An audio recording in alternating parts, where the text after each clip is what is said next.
enguuto egi neetandikira hari munana eraba Rwakishakizi omu town eza Wigara, Mabera n'ahandi. Oro oruguuto rwanyu tukarabamu mukarutambura n'ebigere twarabamu n'emotoka.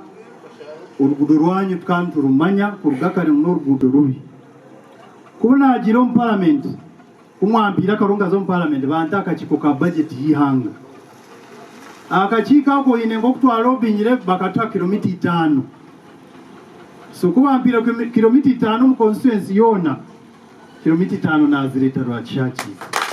Mwine Mpaka yayongera yagambira abatuura kureba ngo bagira enkwataniza ndungi n'abakontrakta babana bakora emirimo yabo.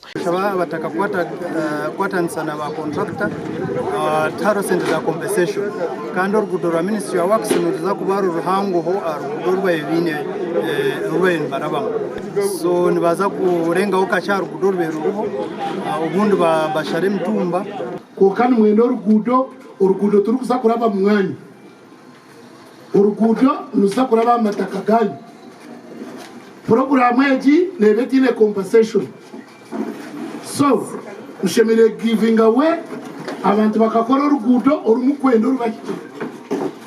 Enguuto egi neyo kukorwaho Ministry of Works and Transport kandi Michael Mugisha contractor manager w'umurimo ogu yarabura abatuura obutiba bikozesa ebirabe nebikozesebwa omukora enguuto egi. Kyakufuna bizibu byokushanga abatakaniza machines aba contractor mbwenu batekaho nka sign posta gudo abataka batwara so ntibashanga umutaka bukola ryo gudo. Company ekwasibwe omukora enguuto egi neyategeka Enterprise Limited kandi orukujukura nawe yaraganisa kwari kuza kukora oruguuto ori aha mutindo mulungi. Ikindi kingisaba aba contractor also have an issue with contractors of when they come here and they start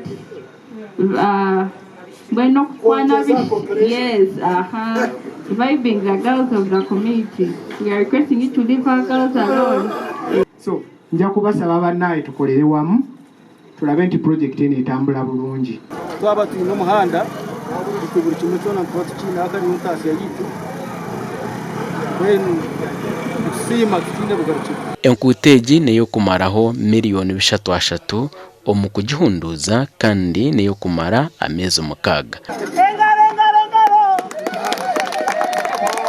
Gashakwa Nelson Turiyamuhimbisa.